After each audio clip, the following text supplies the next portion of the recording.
Halo Sobat Kos, kenalin, gue Lisna. Gue tinggal di Jakarta Selatan. Saat ini kesibukan gue adalah kuliah di salah satu universitas di Jakarta.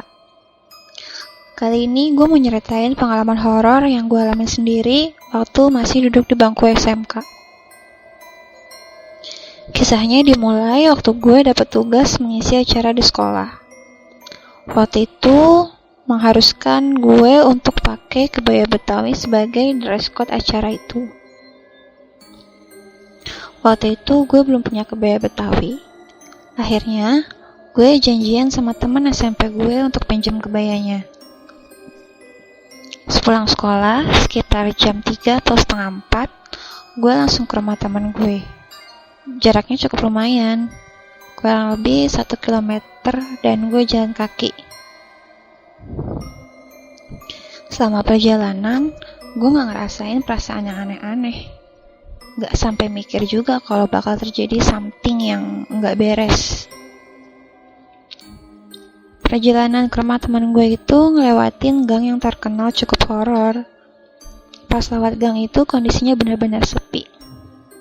Oh iya, gue jelasin kondisi di dalam gang itu dulu ya. Gang ini cukup lebar. Di sebelah kirinya ada kebun kosong yang ditutup pakai seng sebagai pembatas. Di depannya juga ada saluran air yang cukup gede. Sebelah kanan sebenarnya ada rumah penduduk, tapi udah dibongkar dan rata sama tanah. Di gang itu cuma gue yang lagi lewat, dan tepatnya dekat saluran air itu ada anak kecil laki-laki sekitar umur 5 tahun. Dia terjebak itu, gak bisa ngelangkahin saluran airnya. Akhirnya, gue samperin dia, dan dia ngomong, "Kakak, tolong aku." Akhirnya gue gendong lah anak itu. Terus gue turunin di tempat yang lebih aman. Dia langsung lari ke tempat bangunan rumah penduduk yang udah rata sambil lari-lari. Akhirnya gue samperin, karena gue ngerasa kayak, kasian banget gak sih anak kecil main sendirian dan gak dijagain di tempat kayak gini. Pas gue udah di deket dia, gue nanya, "Mamah kamu di mana? Kamu dari tadi sendirian." Dan gak ada jawaban sama sekali. Dia cuma senyum.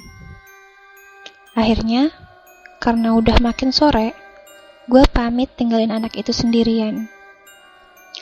Nanti juga dijemput ibunya. Gue berpikir kayak gitu. Sesampainya gue di rumah teman gue, tanpa berlama-lama langsung pinjem dan pulang karena takut kemalaman sampai rumah. Kondisi badan juga udah capek banget waktu itu. Pas sampai gang yang tadi, anak kecil itu udah gak ada. Yalah, udah disuruh pulang kayaknya, pikir gue waktu itu.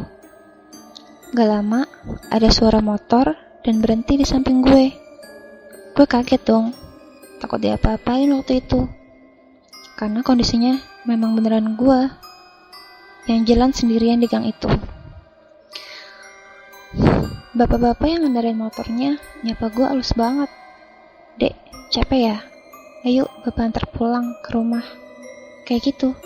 Dan tanpa pikir panjang, gue langsung mengiyakan tawaran bapak itu. Padahal gue sama sekali gak kenal dia siapa. Tapi karena udah capek banget, akhirnya gue mau aja ditebengin. Selama perjalanan, bapaknya diem, gak nanya jalan, dan gue cuma mantau aja.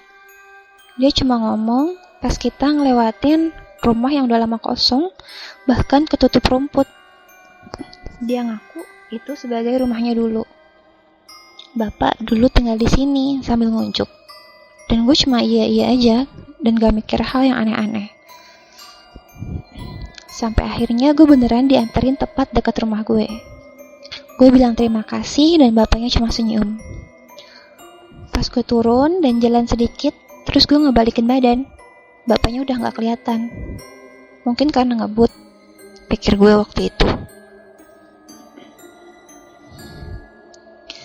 Sampainya di rumah, gue langsung bersih-bersih dan gak berpikiran yang aneh-aneh. Dan pas malamnya, gue cerita sama kakak gue. Gue cerita kalau tadi sore gue ketemu anak kecil di gang yang terkenal horor. Dan gue juga cerita kalau gue pulang dianterin sama bapak-bapak yang gak gue kenal. Oh iya, kakak gue ini lumayan bisa sama hal-hal yang kayak gini, hal-hal mistis. Dan tahu nggak apa jawabannya? Jawabannya adalah anak kecil yang gue tolong itu bukan dari golongan manusia. Begitupun juga bapak-bapak yang anterin gue pulang. Kebayang dong gimana kagetnya gue waktu itu. Gue interaksi bukan sama manusia. Dan katanya bakal beda lagi kalau misalkan gue gak nolongin anak kecil itu. Mungkin gue udah gak ada, tapi wallahu a'lam, semua udah kehendak Allah. Dan pesan gue untuk kalian yang mendengarkan cerita ini, jangan lupa berdoa dimanapun dan kapanpun, karena kita dan mereka itu memang dekat. Kita nggak tahu dengan siapa kita bakal ketemu. Semoga kalian bisa ngambil sisi positif ya dari cerita gue. Terima kasih buat yang udah mau mendengarkan. Sekali lagi, selamat menikmati. Terima kasih semuanya.